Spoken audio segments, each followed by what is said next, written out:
You're listening to a Frequency Podcast Network production.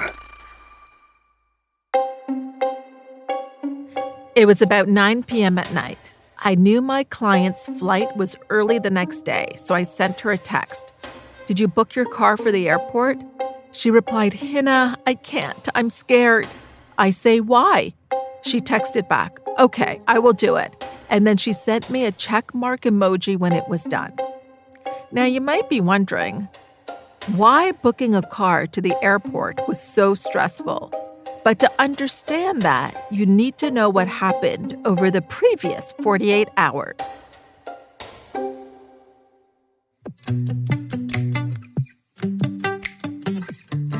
Welcome to Possibilities with me, Hina Khan. I've been a success coach for well over a decade.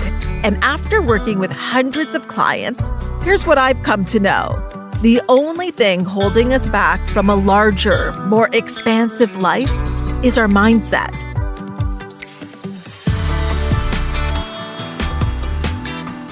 I'm going to help you break through your mental barriers and unlock infinite possibilities.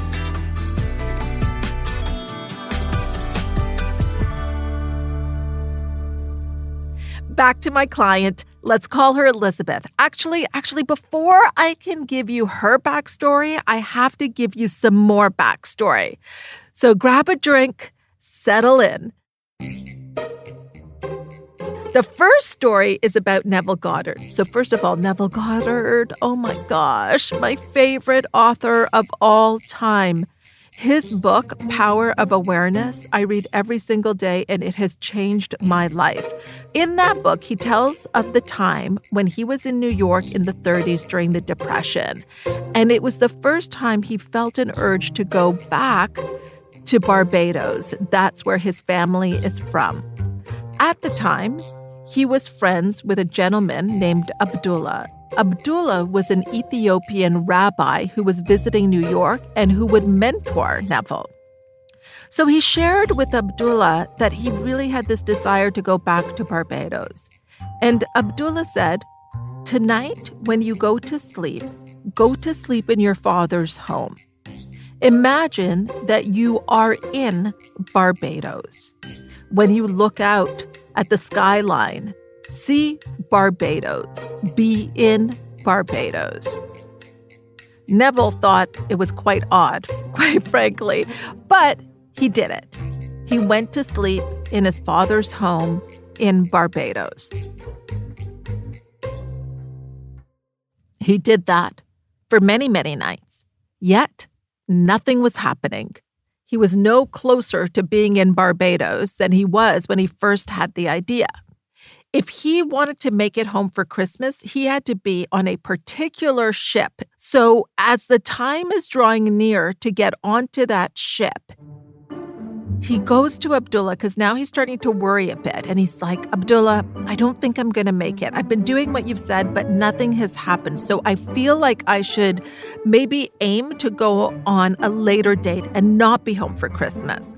Well, Abdullah is not happy about this. Abdullah is like, "Who said you are going to Barbados? You are in Barbados."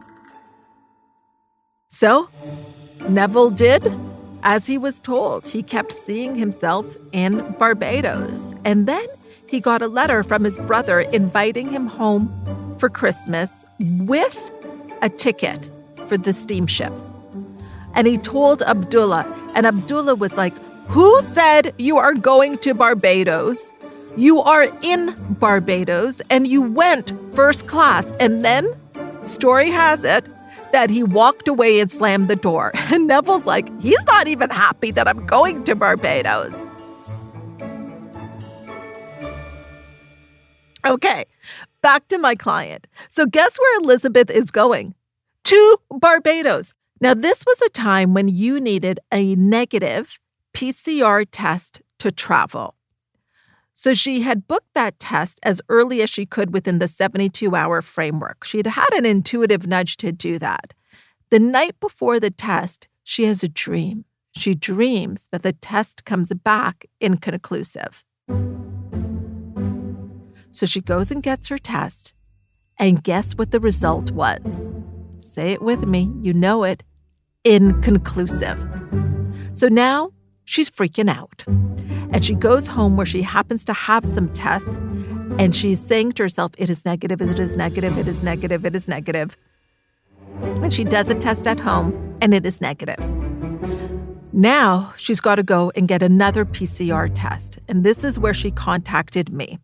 And I said, your test is negative, and you are in Barbados. So she goes to get that test done. While she is going, she's hearing the traffic because she's near the highway, and she imagines the whoosh of the cars to be the ocean. She imagines the sun on her face to be the sun as she's sitting by the beach in Barbados.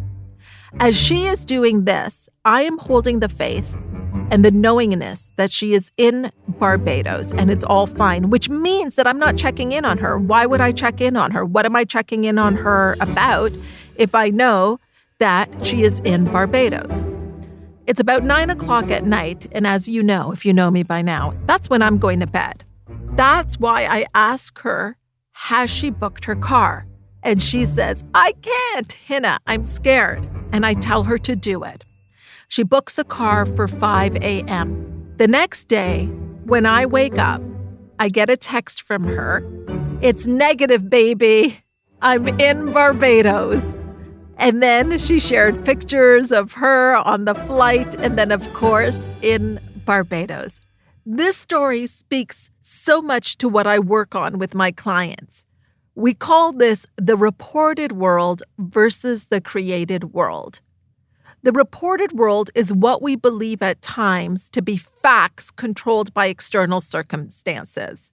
Like, for example, you can't get a passport in one day. Gosh, there's a lot of stuff that happens when you travel to really build up your mental endurance with this material. And in fact, I did a whole episode on it. It's episode 47. So go check it out. So Elizabeth held on to the belief and was acting from the place that she was in Barbados. During that time, during those 48 hours where things seemed like they could go a very different way. Now, I'm going to help you apply this to your own life right after the break. Okay, I want you to think of a time when you were told something could not happen. No way, nada, not going to happen. But you made it happen in spite of external conditions. It could be things like financing for a home,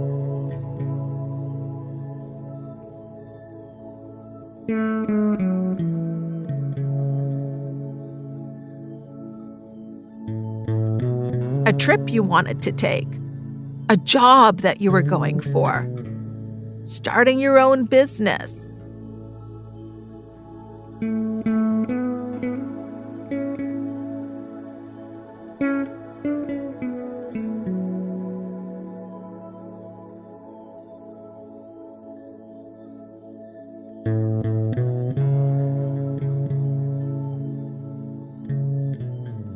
Now take a moment to be grateful with such gratitude, like hand-on-heart gratitude, that you were able to create that for yourself.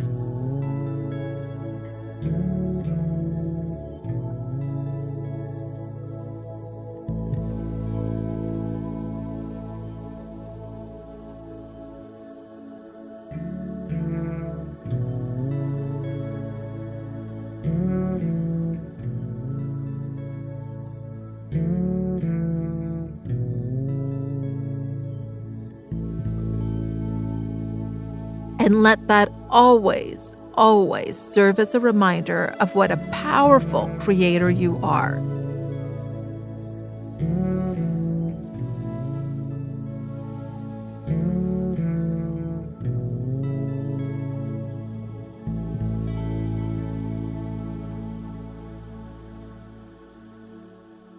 And from the bottom of my heart, thank you so much for listening to Possibilities. It means the world to me. With so much content out there, that you take time out of your day to listen to this. And if there's somebody that you feel needs to hear this, please share it with them. And would you do me a favor, like this or rate it, write a review, because it helps us reach more people. You can also connect with me personally in my Facebook group, Hina Success Circle. There are a lot of resources there for you as well, and I tell you more about my journey and the show. If you haven't joined, simply hit the link in the episode description. We've got a brand new episode for you next week. Until then, stay grateful.